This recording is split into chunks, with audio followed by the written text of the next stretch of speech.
د صلات تسبیح منز طریقه څه ده او د صلات تسبیح منز نیت څنګه ده او د صلات تسبیح منز خو نفلی منز ده. نو ټیک دا کم خلق مړه دي نو د مړو د پاره کولای شي غي پس ثواب بخلی شي، خو آیا کمزوري مور پلار دي چې غوی دا نشي کولای نو دا غي د پاره کولای شي کنه شي کولای یا نور څوک دي؟ ټیک شولا.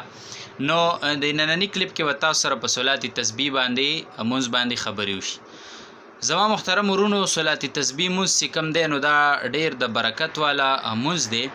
کم چې نبی علیہ السلام مبارک خپل تر حضرت عباس رضی الله عنه ته به طور تحفه دا خودلی او ورکړی ورته، او نبی علیہ السلام ورته او فرمایل چې دا چې کم دی ته هر ورځ کې یو ځل کوا، که ورځ کې نه نو په هفته کې یو ځل کوا، که هفته کې نه میاشت کې یو ځل کوا، که میاشت کې یو ځل نشي کولای نو کال کې یو ځل کوا، او که کال کې نه نو ټول عمر کې خو یو ځل کوا، یو ځل وکا. نو په دې سره به چې کم دی نو ستا مخکینی رستنی واړه لوی ټول ګناهونه به الله پاک سکی هغه معاف کی. نو یقینا چې د علما کرام د کبیره ګناهونو د پاره د توبې ذکر کوي چې سړی صلات تسبیح منځو کې او د په صدق دل سره ور سره توبه د کبیره ګناهونو نم وباسي.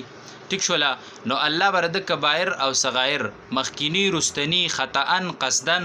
واړه او لوی ټول ګناهونه به الله سکی هغه به معاف کی. بهر حال ډیر فضیلت والا منځ دی او دا کابیرو د مشرانو طریقه ده چې اغوی دا صلات تسبیح منځ کم دی نو دا به کو. نو زما عزتمندو اول خود دی نیت څنګه دی؟ نو نیت دا دی ګوره چې نیت کوم د زړه د خلاصه 4 رکعاته نفل صلات تسبیح منځ کوم او ټیم بس کم ټیم کې په دې ازر وخت خاص الله تعالی را مخمد کعبه شریف په لور کا الله اکبر بس. او اصل کې د زړه نیت ته چې بس صلات تسبیح منځ کوم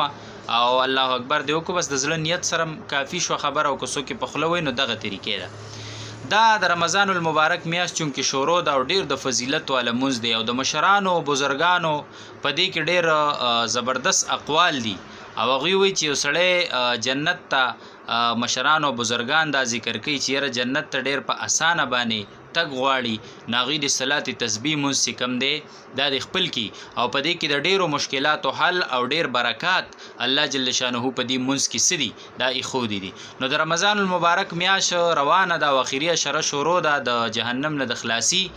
نو راځي چې موږ تاسو ردی دا طریقه معلومه کو او به د صلات تسبیح منځ چې کم نه چې ارش په وکړو که ارش پنې نو کم از کم چې یو پیره خو وکړو چې دا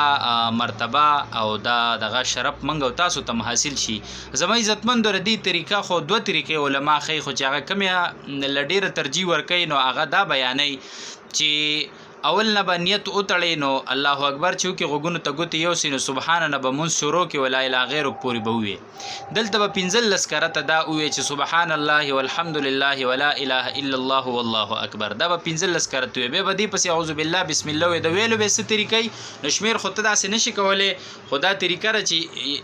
1 2 3 شمیر ته کې نو دی یوې ګوتې له معمولی غوندې زور ورکا، به دویم چې وي دی بلې ګوتې له لکشان زور ورکا، دریم چې وي پتا به خلک پويګم نه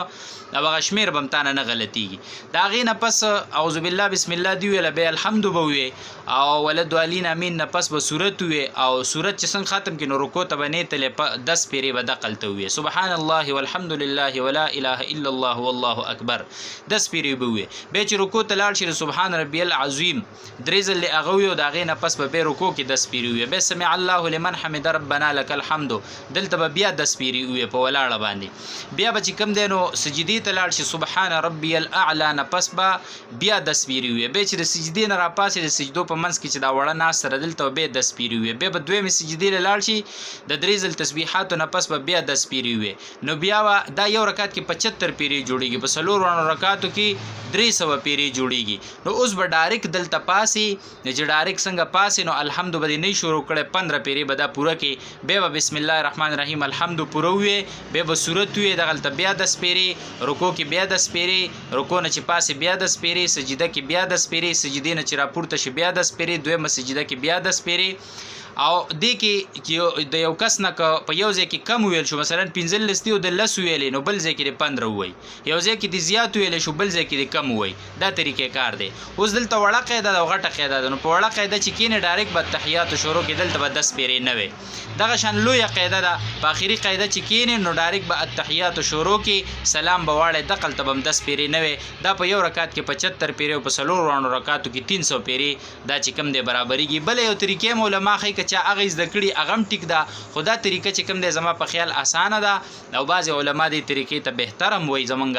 نو نور که چا په هغه طریقه وکړو په دې نو دواړو سره سیټ دی بالکل څه فرق پې باندې نه پرېوځي. نو دا خو دغه د صلات تسبیح د مونځ هغه طریقه شوه. اوس پکې دا خبره ده چې آیا دا خو نفلي عبادت دی مړو پسې خو یې بخلی شي خو د ژوندو دپاره یې کولی شي. بعضې وخت سړی زما پلار کمزوری مور مې ده نیا مې ده نیکه مې دی یا یو کس داسې دی چې هغه بالکل نشي کولی دا نو موږ یې وله کولی شو که نه نو نفلي عبادت مړو پسې هم بخلی شي او د ژوندو دپاره یې هم کولی شي چې تی وکړي نو طریقې به یې دا ده چې وروسته به دعا وکړي چې الله دا په خپل دربار کې قبول کړي که ما نه پکې څه کمی زیاتې شوي د هغې راته معافي وکړي او د دې ثوابونه زما والد صاحب ته ورسې